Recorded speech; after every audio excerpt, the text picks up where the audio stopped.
আল্লাহ কোরআনের মধ্যে বলেন, ইয়া আইয়ুহান নাসু ক্বাদ জাআতকুম মাউইযাতুম মির রাব্বিকুম ওয়া শিফাউল লিমা ফিস সুদুরি ওয়া হুদাও ওয়া রাহমাতুল লিল মুমিনিন।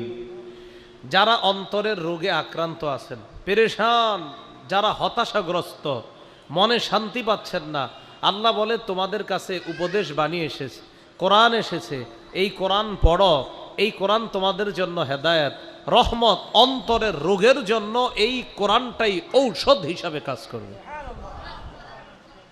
অন্তরের রোগের জন্য ঔষধ। তা আপনাদের পেরেশানি আছে, এই পেরেশানি দূর করার জন্য আপনি কোরআন তেলাওয়াত বাড়ায়া দেন। আল্লাহ আমাদের সকলকে রমজান ছাড়া, মানে রমজান মাস এবং রমজানের বাহিরেও আমরা যেন বেশি থেকে বেশি কোরআনের সাথে সম্পর্ক করতে পারি, কোরআন তেলাওয়াত করতে পারি। আল্লাহ তৌফিক দান করেন।